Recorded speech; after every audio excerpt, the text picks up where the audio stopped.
Hi everyone, welcome to Living La Vita Loca podcast, a retro gaming podcast for some of your retro gaming needs.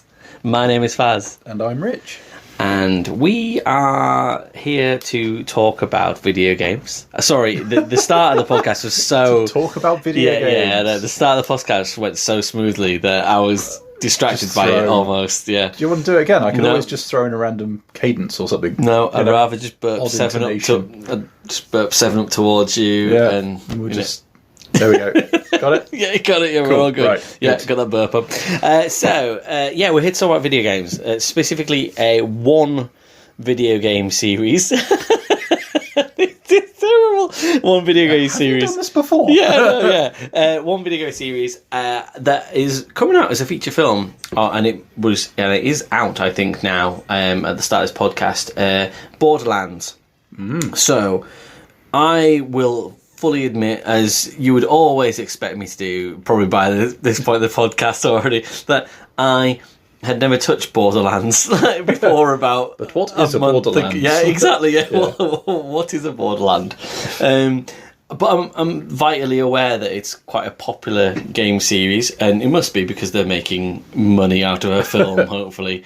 And, you know, I was quite surprised to see the cast being... not A-list anymore, certainly, but you know, the people that are kind of you've actually heard of a couple of them at least. Exactly. Yes. Yeah. So, you know, and the trailer looks pretty not awful. Yeah, fine.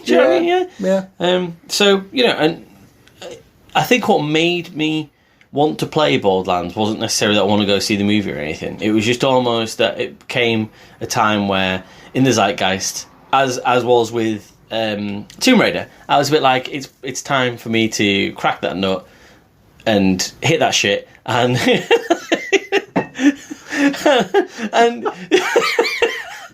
and tap Borderlands ass and just go for it. Like, you know, I think that it's too popular for me to ignore any longer. I cannot hold a video game podcast, you know, and claim to be a video game player if I've never played any of the Borderlands. So I played Borderlands. That's the end of my report. One of the Borderlandia. I played Borderlands for the PlayStation 3, which, you know, anytime I can get back on my PlayStation 3 to play a PlayStation 3 game, I can't even say it anymore, PlayStation 3 game that I've not played yet, I enjoy the experience. Mostly. So, that's what I have played. You, as we alluded to in the last podcast, more at one with the Borderland nature. I mean, the first Borderlands game is the only one that I've not played. Oh, you've not played it? I've not played Borderlands 1. Okay. No. So all these times when you've been like, oh, can you talk about the series and all that kind of stuff, I've been kind of coyly saying, sure. But yeah, like Borderlands 1 is, surprise, the only one I've never played. Which, considering some of the plot points in Borderlands 2, which I will be talking about on the PS Vita, like, it alludes directly back to the first one. And then, there's been various other ones have popped up in my life since. Popped up out of nowhere. Well, I don't know if I'm talking about it now or at the end of the episode. I can go into it now if you like. I don't mind. We don't know what we're doing. No, you can do at the end of the episode, I think, probably once we crack through. Because if we're going to do Borderlands 1 and you've never played it, and then we've got Borderlands 2, it would make sense that, because they're the first games that came out, and whilst they're not... Are they not chronological, kind of? Or maybe it's the pre-sequel is before 2, isn't it? Yeah. Yeah, so... and you said you've played that, haven't you? Yes. Yeah, cool. So let's just do Borderlands 1 and 2 in order, and then we'll just ask... I will ask you some 15-to-1 style questions. Like, if anyone has ever seen that 1980s Channel 4 game show. Shall I go first? Makes sense. Yeah, go for it. Yeah, and then I can fill in some plot holes for you potentially. That's convenient. I mean, I can't because there are none. No, there's no plot basically. So Borderlands then 2009, made by Gearbox Studios and published by 2K. It was. In my extensive research, Money Penny, that I did. It was designed by those who were developing the game to be a bit of a Halo cross Diablo. We spoke quite a bit about Diablo in the last game, so almost it's meant to be then an action role-play adventure kind of crossed with a first-person shooter.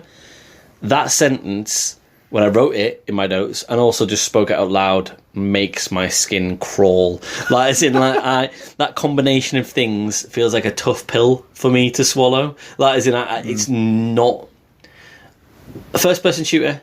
Yes, I'm okay with them, and I've done them before, although I'm not really into them as much as I used to be necessarily. An action RPG looty situation is not my bag, baby. So putting them together, something that I've kind of stopped really loving as much as I did. I mean, so the first person shooters that I play nowadays is when I like to play multiplayer online, which is very rare at the moment. It was for a period of time that, you know, during COVID I was playing quite a lot of Modern Warfare and things, but I never played any first person shooter solo ventures for a long time. And then also couple that with action RPGs where you have to gain makes my skin crawl experience points. It wasn't something that I was necessarily looking forward to. And also couple that with, I reckon 2009 was probably about the time that I kind of fell out of love with contemporary gaming at the time. I don't know what it was. I think it was just a changeover of, sort of like that PS3 sort of, I'd had that for a few years and I was moving around houses and things. I was kind of moving from a student to, you know, a young worker, whatever a young worker is, a young worker ant. Young professional. You know, whatever the ant is called in the movie Ants. That is in, I was kind of getting into that world where the hive, I had to go and help in the hive, basically. Right. Yeah. I've absolutely lost my fucking mind in this podcast so far. Too many sweets. I noticed that this game was ranked as the 66th best game in 2009 on Metacritic. I found that interesting because of where it currently is now in terms of, you know, like we said about it being popular. I know there's been a lot more games in the series, which we'll get into in a little while, and now there's a big action movie thing, if you will. I found it strange that it wasn't so much more beloved, or at least it seemed to be the case in terms of the regular reviews that are compiled together for Metacritic. I don't know how you feel about that sentence. I feel awful about the sentences that are coming out of my mouth. I think for me, like, the Borderlands has always kind of occupied a kind of weird space where, I mean, for looking at my notes without wishing to get too spoilery about my own review in however many minutes' time, like, parts of Borderlands kind of arguably could feel quite dated out the gate. For me, I feel like the film is almost several years too late for it. And so it kind of always weirdly feels like it's maybe not quite breaking into like AAA gaming territory. It's a couple of years behind the curve on things, and it's like I don't want to sit here and go like, oh god, it's so like B tier or whatever, but it just never quite feels like it's quite as polished and cutting edge as other franchises. However, considering what it does, how it does it, and all that kind of thing, that kind of feels like maybe it's the point. And it knows that it fills that gap. Yeah, do you think they and kind plays of into it a little bit? Yeah.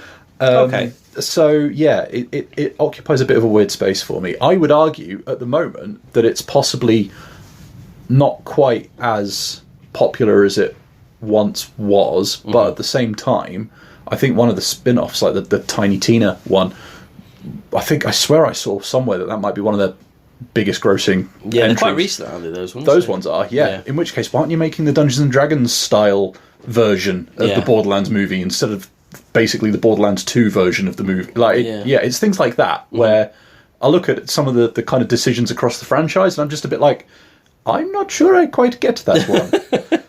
So, okay, well, thank you for that insight, because I think that a couple of things came up there.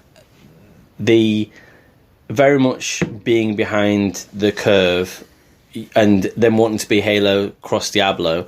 I know you've played a lot of Diablo, as you spoke about in the last podcast. I played a lot of Halo, but no Diablo. So, in terms of this game, and from my experience of it, you can see how behind the curve it is of Halo. It is kind of just like Halo, except it's not anywhere near as good as Halo. So I was surprised. So let me just talk about the premise of the game. For anybody that is listening to this podcast who isn't listening to a Borderlands podcast sitting and hasn't played Borderlands, so basically they'd be like me sitting somewhere else going, what are these guys on about? So you're a vault hunter heading to a vault on the planet Pandora. In these vaults there are assumed wealth and glory, effectively the MacGuffin of all things. There is a lot of MacGuffin. Yeah. And you are in a party of 4, which I'll come back to in a little while, and you land on Pandora. There's very little exposition about it, to be honest. A lot of the heavy lifting is done in-game. There are really no FMV story sequences, particularly in Borderlands 1, and you get a lot of the story given to you by basically audio logs. Audio logs, radio messages. A guardian angel pops up in your head and starts telling you what to do or not to do, it's very much on the hoof. That is like you said, it feels like very B tier. There's no grandeur around it. It's just like, right, off you pop. Scuzzy. Yeah, it's a bit scuzzy. Yeah. So basically there's lots of different parties around that either want the vault open, don't want the vault open, and you are kind of just in the middle of it all, in the thick of it, really. It's never really kind of sort of said if you're like heroes necessarily. It just kind of turns out that way that you feel like you are, and you start to feel like a sort of a warmth towards the character, almost through the fact that you know nothing about them. You never really speak or interact with people. It's other people speaking to you. But you can kind of sense it's like from your actions that you're being asked to do, that you're meant to be doing the right thing. Make sense? Sure. Yeah. Anyway, so funnily enough, when I said before that I was like terrified and it was making my skin crawl about what kind of game it was, I fell into this quite easily, more easily than I thought I would, and it was specifically the first-person shooter part of it.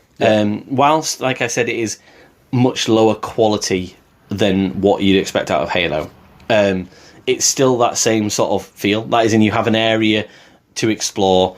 You're doing quests in this area. Now, the difference between Halo and Borderlands is that then that Diablo function of looting, questing, finding weapons, opening all the containers. Yeah, exactly. So what's with that, right? Okay, that's just what is with video games and loot, and why are there so many people in these video games world putting the lowest common denominator of whatever currency it is for that world into a locked container that you've got to then press a fucking button to spend your time to open up? It really annoys me. It's like, I'll just open this container. Oh, you get $12. Oh, right, okay, well, there's 0.7 of a second of my life I'm not getting back. Brilliant. I'll just do that 500 more times. It's like the people that lose the family heirloom sword or whatever down a well. And all that kind of stuff. It's like, you know what? Be more careful. It's just so, I don't know. It's really weird. It's a weird way of distributing things that you need to go and find. I just feel like it just adds too much time into a game. I don't really. Oh yeah, do you know what I mean? If everybody stored everything in cupboards and wardrobes, in real life, it would just be a bit go on this fetch quest and just open a cupboard. Yeah, they're everywhere. They're fucking literally just these little boxes. It's just and I get that it's procedurally generated, so it's not quite the same every single time, and you're ideally you're looking for things that will help you, which are shields and guns, and there's lots of guns in Borderlands, and everybody I think that what I've seen on previous reviews of the series in general is like, you know, one of the best things about it is the amount of different armory that you can get and use. And I would say that the system, certainly for Borderlands 1, and now I'm aware that there is a remaster, you know, the Game of the Year edition, and then you get the Legendary Collection, and there's lots of different ways that you can probably play this game better nowadays than going back to its original PS3, Xbox 360 situation. You know, I think you can get, like, I think Borderlands, can you get one, and maybe you can get one for like £8, I think, on the Switch, and then like at the moment, and then you can get two in the sequel.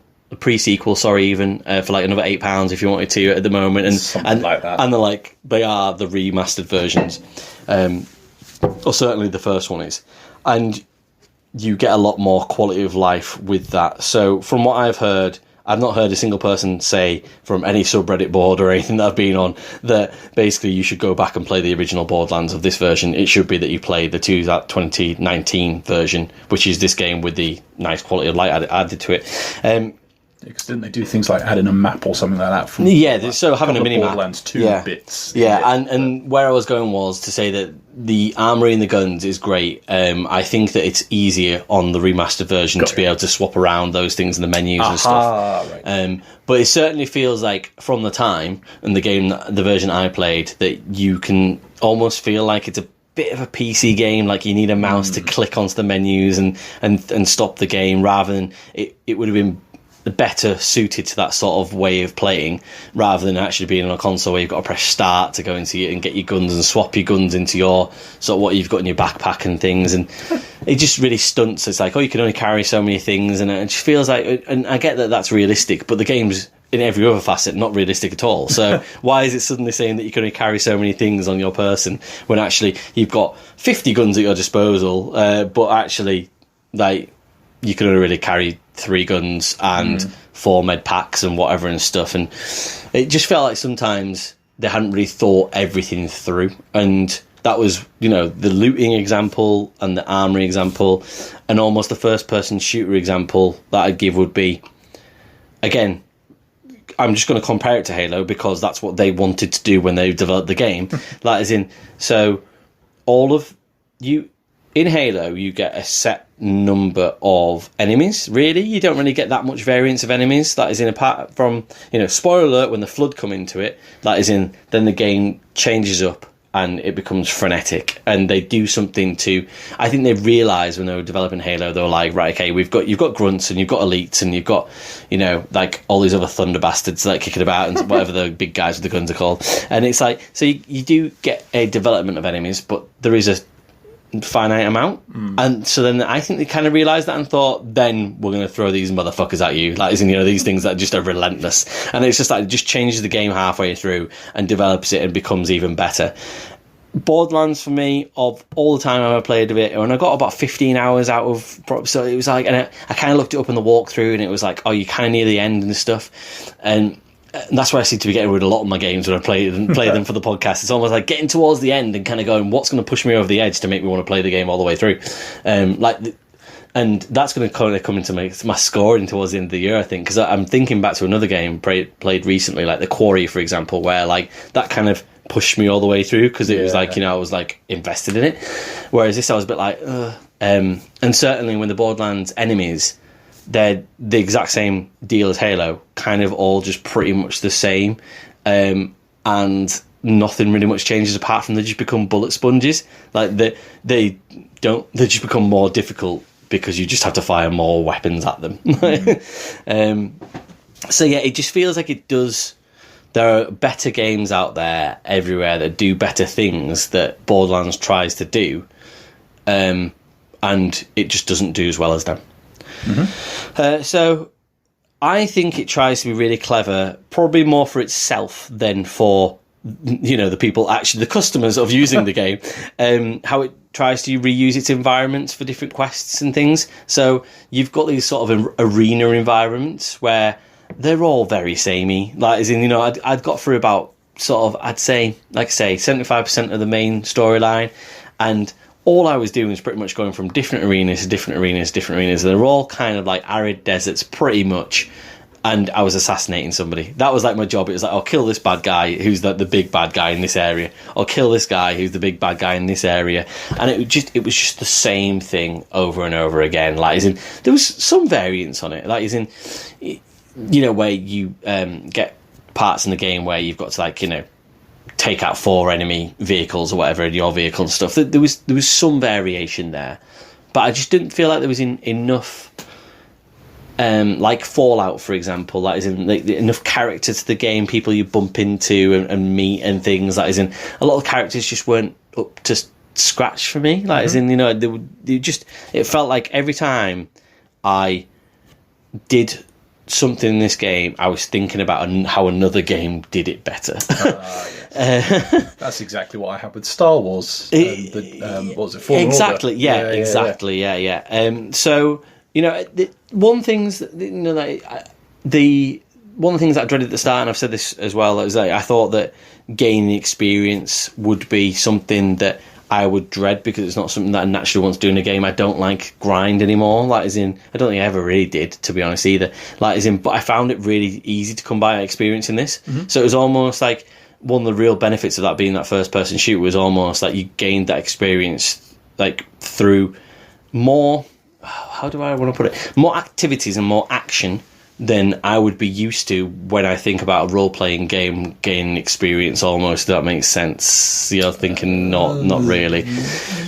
Give me an example. Can you use it in a sentence? So I think what I mean by that is that. What do I mean? What do I mean?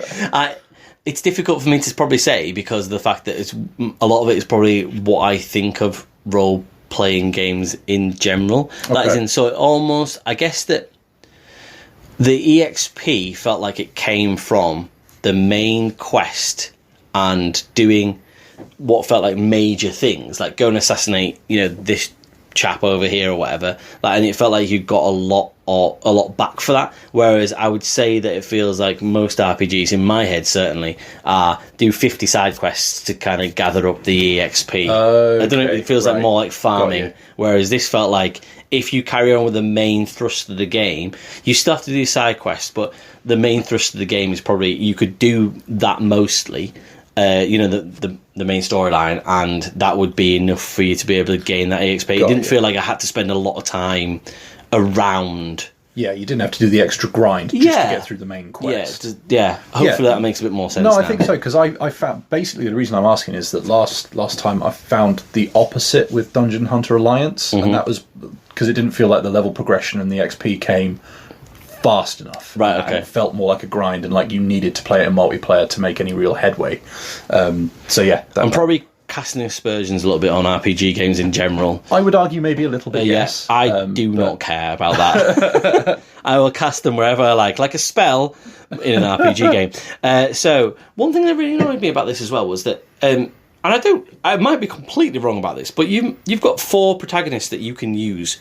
Once you've picked one, you can't change that. That's your playthrough. Yeah, without starting a new game. Yeah, which is annoying to me. Like, as in, so I don't know. Yes. Interesting. Why did you do a psychiatry thing to me there? It's just I'm just gonna make some notes. It just that annoyed me because I felt like I understand that you might want to go back and play the game again, as in if it's good enough, which this kind of is good enough, but then, I don't know, when I was so far through the game, I was like, God, I wish I'd picked another character. Like, since I picked Roland, who's like the kind of grunt soldier, but I didn't really know much about the game at all. Yeah. And when I kind of read up about it, it was like, oh yeah, you definitely should have picked someone else. So it's like, and I'm like, oh fuck, like it's in, you know, it's in. So where's the I guess the guidance to do that almost at the start, like, isn't, you know, this is who you should choose, or this is it's almost like, you know, I just picked that person. That's probably why it felt more at home with the first person shooter part of it, because he's a shooting soldier chap, do you know what I mean? Which is what they call them, rather than somebody who had, you know, some abilities, such as, you know, like the phase walk that the Siren has. So yeah, it's just like it's just really annoying that I didn't quite have the flexibility that I wanted in it. For it sort of claiming to be this role-playing game when I couldn't really play a role. You could, you just had to commit. Yeah, exactly, yeah. So, yeah, overall, I'm not sure the game just hangs together that well. It feels like it's trying to be too many different things to too many different people. It doesn't necessarily overstay its welcome, and I was finding my way through it thinking, I could finish this. I'm just gonna not bother necessarily, and actually all I did was I kind of watched a speed run, like as in like towards the end of somebody just like literally just to see the end of the story, and actually nothing sort of shocked me or surprised me or anything like that. He finished up the last 5 hours that I would have done in 15 minutes or something like that. Do you know what I mean? Like, listen, I kind of caught all the major beats. There wasn't anything that sort of looked like it changed to me necessarily that I was like, oh, right, actually, maybe I do need to dip back in. I was like, oh, right, I can see where this is going. And, oh, this is the end. Right, okay, yeah, no, I'm fine. I didn't miss out much. That all said, whilst I probably sound like I've been quite disparaging about it, like as in, it is, I think, like you said at the start and said it so well, it's like a B-tier game, and if you see it that way, and the cel-shaded stuff that they laid over the top of it, everyone knows it makes it pop. Like, as in, I reckon if that wasn't there at all, I think that probably would knock a whole mark off my review, because I think that it does that much like heavy lifting of bright colour and giving it its own personality, that I think that decision they made really late on in development. That is in, so it looked really bland if you look at the initial trailers and things like that, and actually they laid that over the top and became its own world. I think that was a really important decision that they made. Going back to your point then, when you were sort of saying you've not played Borderlands, that it proves the point that I've got written down in my notes was that could you skip this to the second game and not have to bother with Borderlands 1 at all? It seems that you could. So, yeah, I initially had this down as a 6 out of 10, but I've talked myself out of that. It's a 5 out of 10, which I think a lot of people will be like, oh, that's a terrible review. And actually, like Rich was right to question you about a few things and stuff. That's fine, do you know what I mean? But as we always say, it is quite subjective rather than being objective. This game was fine. I wasn't in love with it at all. But at the same time, I can see all the different great games out there that it's kind of drawn inspiration from. And, I still spent quite a bit of time with it and didn't hate it as well, which is, good. I guess, really. Not bad. Yeah, in its own way, exactly. Yeah. It's just not bad. So, yeah, that's how I felt about Borderlands 1. So I hope that's given you... Now, you never have to play it, because that's just give you the insight that I've just sped run Borderlands 1 audio for you. It's interesting because it sounds to me almost like it's the proof of concept more than anything. Yeah, probably. And Borderlands 2 was where it kind of hit a stride and started to hang together as its own thing a little bit more, I would argue, or at least I would argue from the sounds of it.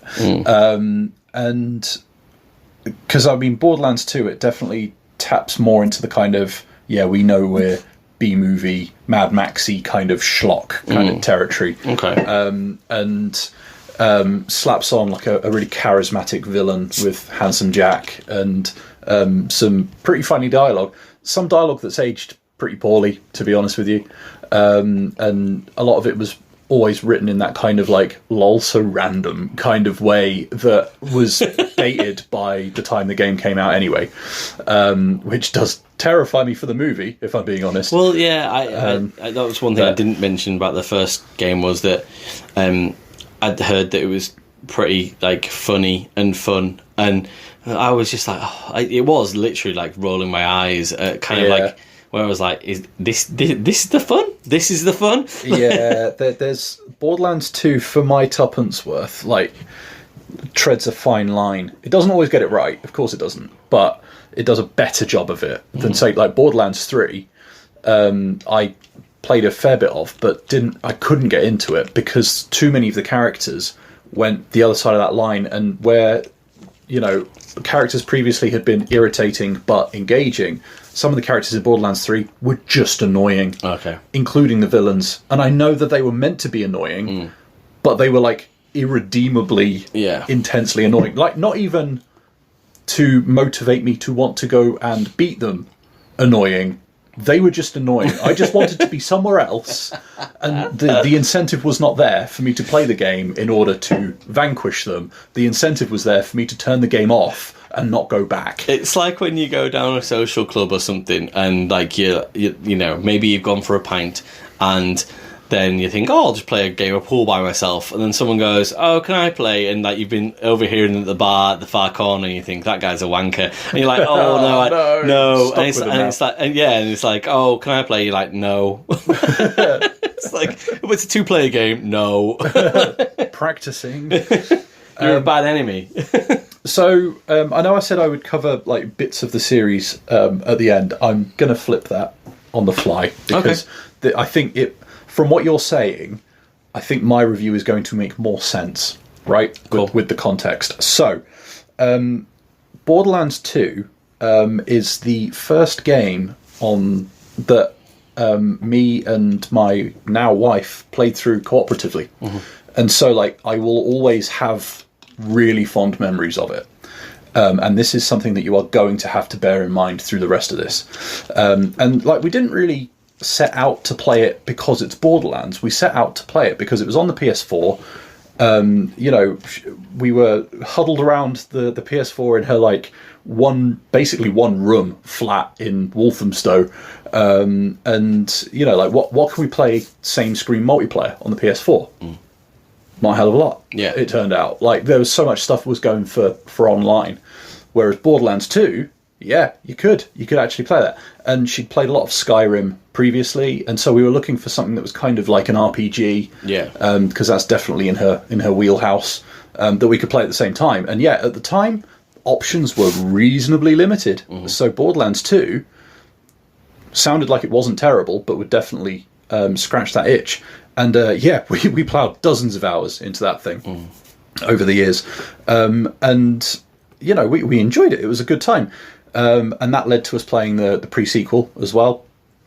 So, more Handsome Jack backstory stuff. And you could tell by this point they're trying to flesh it out and turn it into a bit of a franchise type thing. And you also had like the Tales from the Borderlands thing, which is like a point-and-click adventure game. From I think it was really Telltale. Good things about that. We really enjoyed that. We played that through. You didn't really have a co-op mode. We just played it through together. A couple of really good bits in it. Come with me if you want to leave. Objectively excellent line. And to this day, I still maintain that is the high point of writing in the Borderlands series. We dabbled with some of the DLC, like Borderlands 2. They just wouldn't let die for a little while there. Like they kept bringing stuff out for it. You fast forward however many years, and we tried Borderlands 3 again, co-op and all that kind of stuff, and it just didn't stick in the same way. Borderlands 2 was always the one that we held in highest regard. That's the special one, as it were. Now for me, Borderlands 2 is also kind of an interesting one, because that's one of those like ambitious, if not outright impossible ports that I heard was coming to Vita, and I was really excited about it coming out. I was like, oh shit, like Borderlands 2. And it would have like cross-play, cross-save, all that jazz. And so I would actually be able, finally, having never really had like a Dreamcast or anything like that, where, you can take the memory card on the go with you and keep playing it and plug it back in and off you pop or whatever.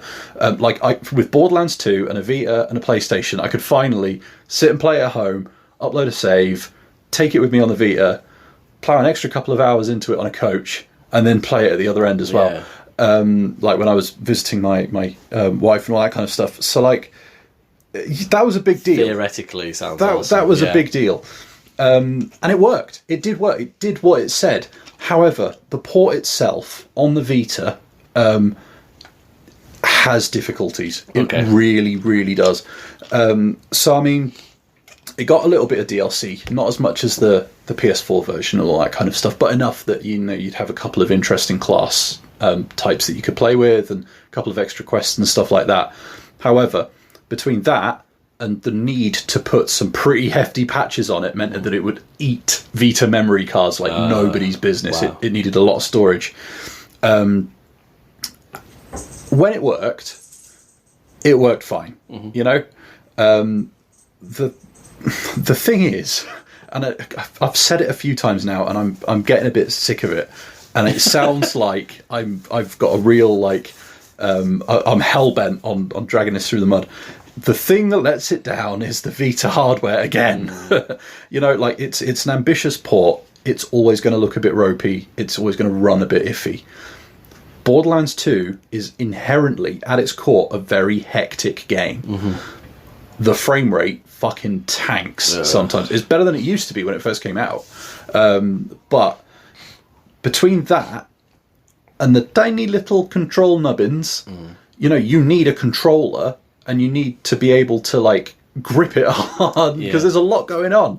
You need to be able to access the buttons. You can't be faffing about trying to get your swipes on the rear touchpad to register because you're trying to melee an enemy or whatever. Or you can't be poking a touch screen and impeding what you're seeing to do this, that, the other, and all. It's just things like that it just feels like it wasn't meant to work properly on the Vita. Mm-hmm. And I know it wasn't, but my God, does that come through. Yeah. I have not had hand cramps and thumb pain, and I mean pain, anywhere near as bad with any other game than when I've been playing Borderlands 2 on that Vita. And I don't know if it's the age, I don't know if it's the mileage or whatever, but my God, my hands were trying to play it this time. It was genuinely difficult to go back to it. I think the problem I had was that I didn't have that problem when I was playing something like Killzone.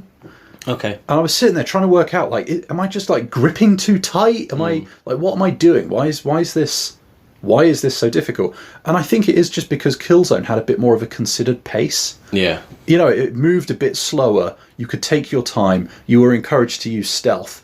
And I realise now that you're encouraged to use stealth because it would also mean that it would keep the frame rate in check and all that kind of stuff. Mm-hmm.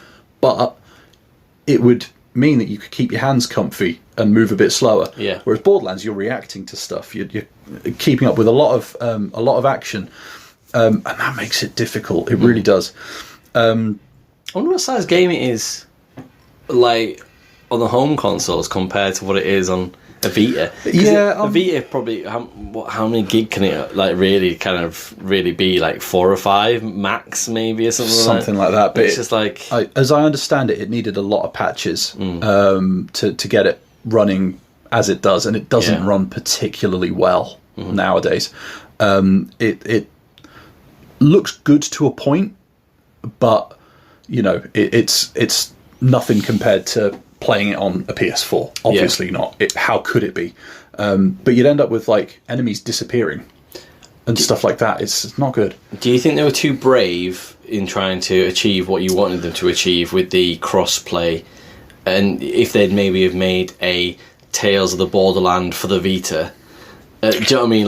That would have been the way to go. Interesting thought. Or to have a pre-sequel, smaller version, smaller game where they didn't have to pack as much in, because it feels like in trying to do what you wanted as a consumer, that's where it's kind of failed. I think there is a little element of that.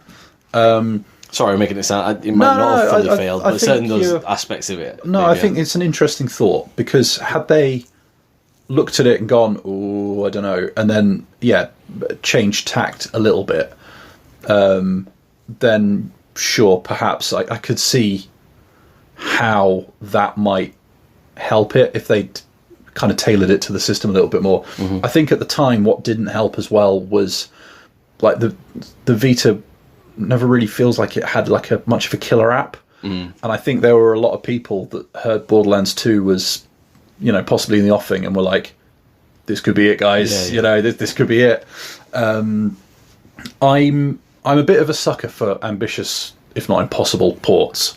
I enjoy Doom Eternal on the Switch, right? It's nowhere near as good as if you're going to play it on insert console or PC of choice here.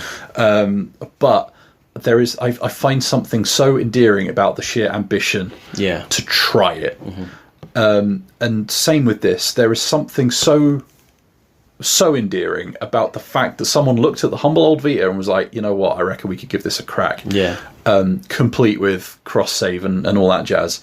And you've got to applaud them for that. But, you know, this feels like a kind of aim at the stars, hit the moon kind of a thing. Applauding someone who has come from a lesser country. This thing about the Olympics, a lesser country. No, in terms of like what? No, that's not where I was going with that. It definitely sounded like where you were going with it. No, where like a lesser heralded country in a specific sport, such as like, remember the chap who came to the swimming in the Olympics, Eric the Eel, was it?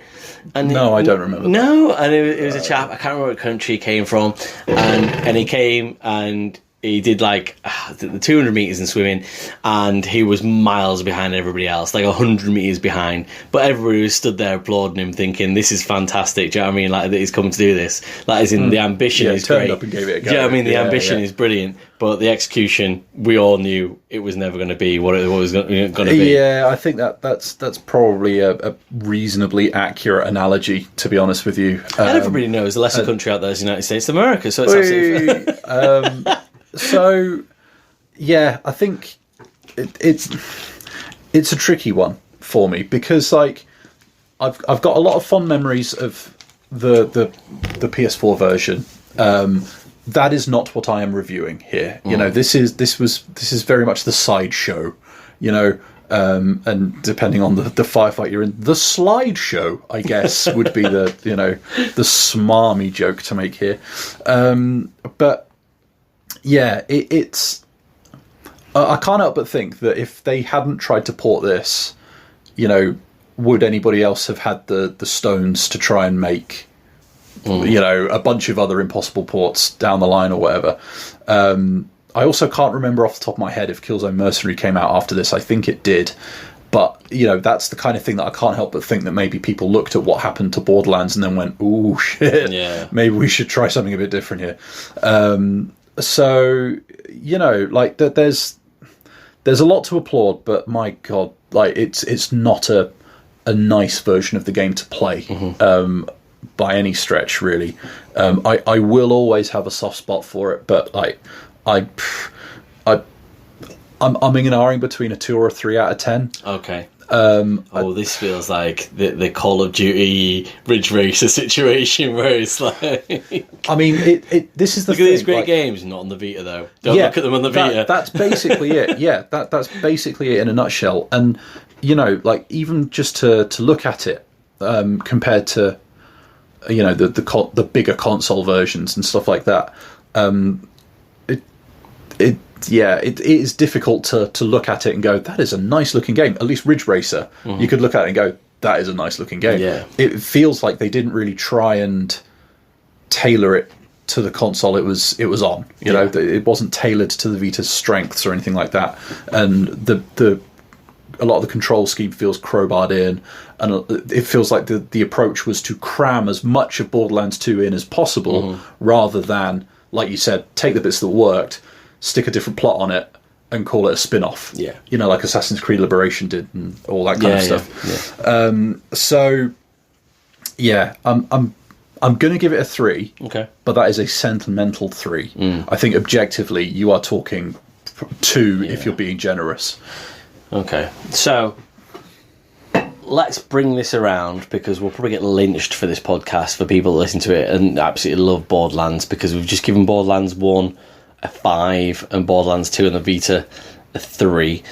So, Borderlands 2 in general is regarded as one of the greatest games of all time. I think it might even have been on our list of 100 games we did back on... Probably. Yeah, and Handsome Jack specifically. Don't worry, you won't spoil anything for me, but obviously, you know, for the listeners, just however you want to say it, is apparently one of the greatest villains in video game history too. That's because he is. So can you just go into those couple of bits, I guess, for me, and just sort of say why is that any of that the case? Yeah.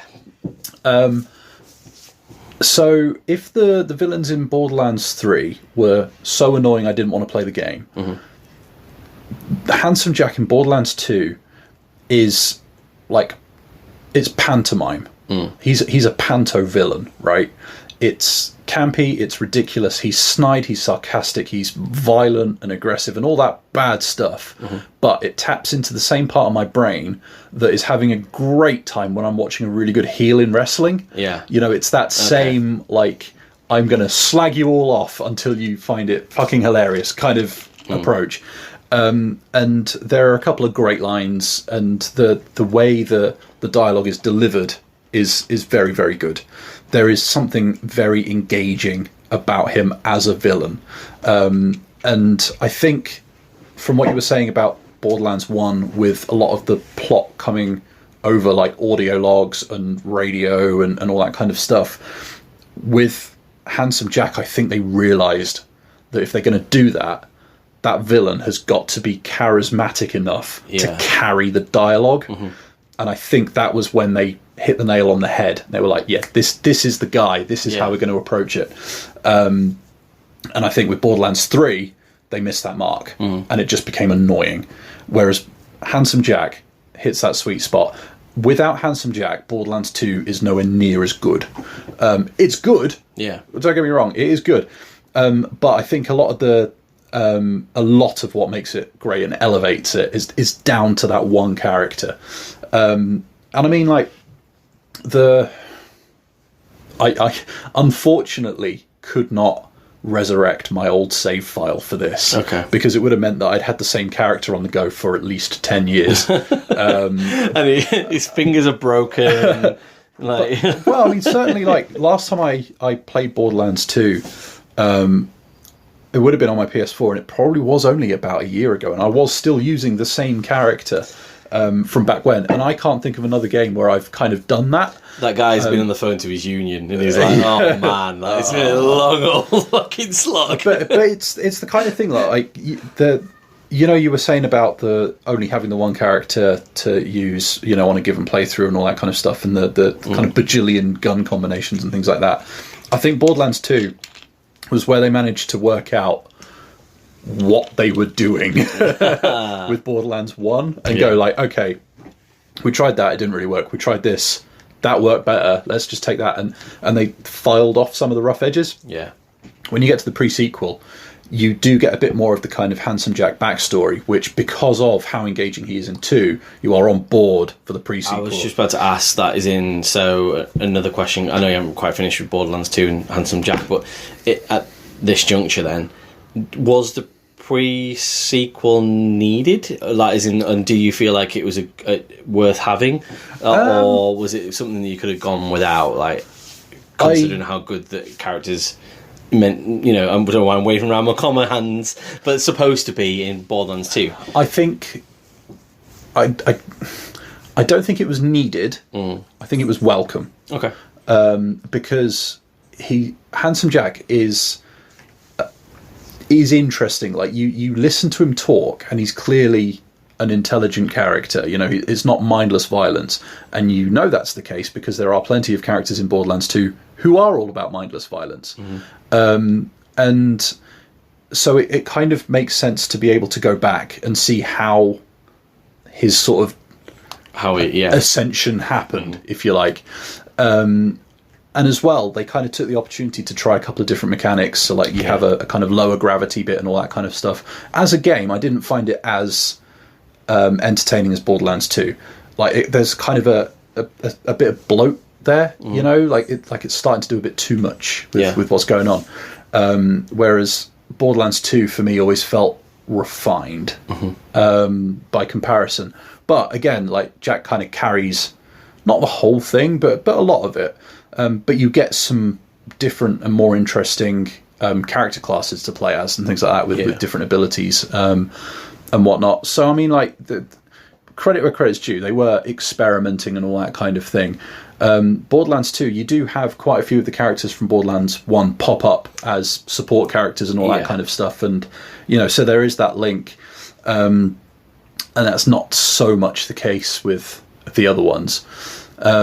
So yeah, like, I don't know about needed really, but did we need Godfather Part 2? You know? And so it's... Wouldn't know, not seen it. I've only seen Godfather 1. Really? Yeah. Really? Yeah. Wow, that's interesting. Yeah, I'm fine. Fine with that. No, that's fine with enough. that. Fair enough. I mean, like, you know, obviously people will be going, "What?" And are you kidding me? And I'm just like, yeah, I'm alright with it. It's fine. Wouldn't worry. You know, yeah, greatest games, greatest films of all time. It's a very good film. It's fine. You know, don't worry about it. Did you, I told you there's like, you know, I had like a few questions. Yeah. So I played through blah blah blah blah blah blah blah by myself, and I feel like I would have enjoyed Borderlands if I was playing multiplayer. Yeah, probably. You don't have to give it such short shrift. That it's just like no, but like that, genuinely, like I can see why people would hold, especially Borderlands 2, in such high regard. I can. And I do. I count myself among those people. You know, you put it on a given best games ever list, and it's one of the entries that I probably wouldn't bat too much of an eyelid about. I'd sit there and go, okay, yeah, cool, I get that. I see why that's there. But so much of my personal nostalgia and appreciation for it is tied up in playing it in co-op, and that is, you know, with the who I played it with as well. You know, I never played it with other people. You know, that is our thing. That's what we had. So like, yeah, there's definitely a nostalgia there. It was a bit tricky to sort of keep tabs on what was going on with like quests and things like that. I do remember it being a bit confusing that we could do some weird things where we weren't quite sure what quest we were tracking or who was doing which bit of it and stuff like that. And you compare that to some of the like role-playing games you can play cooperatively nowadays that, you know, they've nailed a lot of that a bit better and it's a bit more consistent. But yeah, as an experience of going through and playing it where it's like, you know, players versus everyone, it's exactly the kind of thing that we used to mod the ever-loving shit out of a load of PC games to be able to play back in the day and stuff like that. So it very much taps into that kind of horde mentality vibe, which, definitely makes it a bit better. Cool. And the last question, Your Honour. So it's just about Tales from the Borderlands, and like basically almost I see quite often that's probably in the top 3 of Borderlands games, like around and things. So would you recommend that as much as Borderlands 2 or less so, or more than? I would. No, that's consider it such a different type of game. No, but that's my personal second favourite of the Borderlands things that I have played. And again, that is very much down to the writing and the quality of the delivery. You know, you've got some big names in the voice cast and things like that, and it shows. And yeah, I distinctly remember, I haven't played it recently, but I distinctly remember finding it quite amusing. And it's a different change of pace. So I think if you are kind of vaguely invested in the world and the universe, I think you can get something from it. But yeah, like the standard of the writing again, and I'm sure some of it's probably aged, but I don't think it would have aged quite as bad as bits of, say, Borderlands 2. Really. I think I saw that the sequel to that, was it more Tales from the Borderlands, wasn't as well received as the first one. I think it's a different cast of characters or something like that as well. So I've not played that one, I admit, but I've not heard it. It was just as warmly received. Like 5 or 6 Claptraps. Oh man, I'm dancing. Fuck off, Claptrap. I mean, Claptrap is a prime example. There's a reason you're left in that god awful planet by yourself. Like he is annoying by design, but he is the kind of character that if you dial that up, you've got a not insignificant chunk of the cast of Borderlands 3. Where it's like, oh, we're all so witty, and you know, you're just firing smarmy dialogue at each other. It's like, it's not even a kind of conversation anymore, really. It's just saying one-liners at each other and seeing who falls over first. Here's Claptrap in a hat. Here's Claptrap with a moustache. No, cool. Right, well, I really appreciated that, thank you, because that saves me having to go play any Borderlands games. Yeah, you're done now, completed, mate. That was effectively just the Legendary Collection for me. Like, as in, you know, I feel good about myself now. Well, thank you for sitting through my seminar.